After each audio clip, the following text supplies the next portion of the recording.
उत्तर प्रदेश में आदित्यनाथ जी के राज में अपराध इस कदर पहुंच गया है कि अखबार छोटे पड़ जा रहे हैं।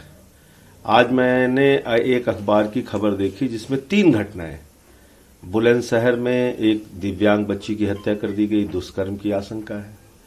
एटा में नशीला पदार्थ पिलाकर एक युवती के साथ दुष्कर्म किया गया।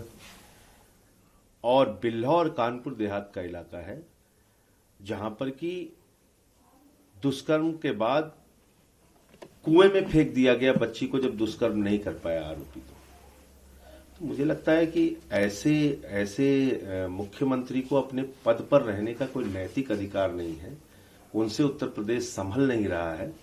एक बेटी का मजबूर बाप अगर अपनी बेटी के साथ हो रही छेड़खानी की शिकायत करता है तो उत्तर प्रदेश में उसकी हत्या हो जाती है। आदित्यनाथ जी के राज में गुंडों को गले लगाया जा रहा है और वो बंगाल में जाके कह रहे हैं कि गुंडे भीख मांगेंगे। अरे तुम उत्तर प्रदेश के गुंडों को तो गले लगा रहे हो घूम घूम के, और आप वहां बंगाल में लंबा चौड़ा भाषण दे रहे हैं।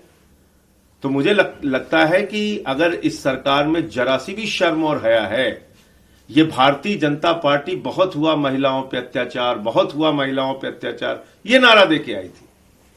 और आज क्या हो रहा है इनके राज में?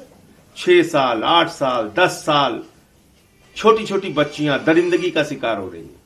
1.5 साल तक एक बच्ची के साथ छेड़खानी किया गया, न्याय नहीं मिला तो उसने फांसी लगाकर जान दे दी। उत्तर प्रदेश की राजधानी लखनऊ की घटना है। कितनी घटनाएं बताऊं आपको? हाथरस कांड अभी तक लोग नहीं भूले। तो तुमसे उत्तर प्रदेश के गुंडे संभल नहीं रहे हैं। बंगाल में जाके लंबी चौड़ी फेंक, पूरी पार्टी फेंकुओं की हो गई है, ऊपर से लेकर नीचे तक। सिर्फ झूठ बोलना है सुबह से शाम तक, बड़ी बड़ी बातें करना है, लोगों को भड़काना है, नफरत फैलाना है, जमीन पे कोई काम करके नहीं देना है। महंगाई चरम पे पहुंच गई, बेरोजगारी चरम पर पहुंच गई, अर्थव्यवस्था जमीन में चली गई, देश की संपत्तियां बेचने का काम ये सरकार कर रही है। तो भारतीय जनता पार्टी इस देश के लिए, इनकी सरकारें और इनकी पार्टी अभिशाप बन चुकी है। अभिशाप, मैं तो ये कहना चाहूंगा। साथ ही जब हाथरस की घटना हुई, कांड हुआ, उसमें विशेष एक पॉलिटिकल पार्टी के नाम आ रहा है, समाजवादी पार्टी और बीजेपी। सवाल यह है कि अपराध रोकने के नाम पे आपने ये कहा था क्या कि समाजवादी पार्टी या बीजेपी या बहुजन समाज पार्टी या कांग्रेस पार्टी? आपने ये कहा था हम अपराधी के खिलाफ कार्रवाई करेंगे, हम अपराध नहीं होने देंगे। ये थोड़ी कहा था पार्टी। भाई पार्टी और गैर पार्टी से क्या लेना देना? जो भी अपराधी है वो किसी भी पार्टी का हो, आपका सगा भाई भी हो, अगर उसने अपराध किया तो उसके खिलाफ कार्रवाई कीजिए। ये क्या रोना है कि इस पार्टी का है, उस पार्टी का है, उस पार्टी का है? अपराधी है ना। उसने एक पिता की हत्या की जिसने अपने बेटी की छेड़खानी की शिकायत की, उस पर पार्टी का रोना क्यों रो रहे हो? अपराधी है ना, अपराधी पे कार्रवाई करो। तुम्हारा सगा भाई है, उस पर भी कार्रवाई करो। तो मुझे लगता है कि ऐसे मामलों में इस प्रकार की घटिया राजनीति करना कि ये इस पार्टी का है, वो उस पार्टी का है, वो उस पार्टी का है, अरे अपराधी है, उस पर कार्रवाई करो। तुम्हारा सगा भाई है, फिर भी कार्रवाई करो।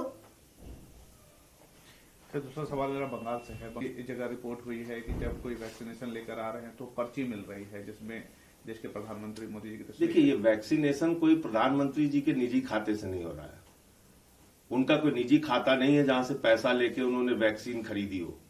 ये हिंदुस्तान की जनता के टैक्स पेयर के पैसे से वैक्सीन खरीदी गई है और उसी के आधार पर वैक्सीनेशन हो रहा है। तो जब चुनाव की आचार संहिता लगी है, वैसे तो आप होर्डिंग पोस्टर लगाते ही रहते हैं, गैस सिलेंडर लेके हर पेट्रोल पंप पे आप खड़े हैं, और कहां दाम पहुंचा दिया आपने। हर पेट्रोल पंप पे आपको मोदी जी गैस सिलेंडर लिए मिल जाएंगे। तो इसी तरीके से वैक्सीनेशन हो रहा है, चुनाव की आचार संहिता है। पर्ची में आपके फोटो की कौन सी जरूरत है? भाई आपने अपने निजी पैसे से थोड़ी वैक्सीन खरीदी है। तो इसलिए मुझे लगता है कि चुनाव आयोग को इसका संज्ञान लेना चाहिए। नमस्कार, मैं हूं मानक गुप्ता। अगर आपको हमारा ये वीडियो पसंद आया हो तो इसे लाइक और शेयर जरूर करें, और हां, हमें सब्सक्राइब और फॉलो करना ना भूलें ताकि आप देश और दुनिया की कोई खबर मिस ना करें। तो जुड़े रहिए हमारे साथ और देखते रहिए न्यूज़ 24।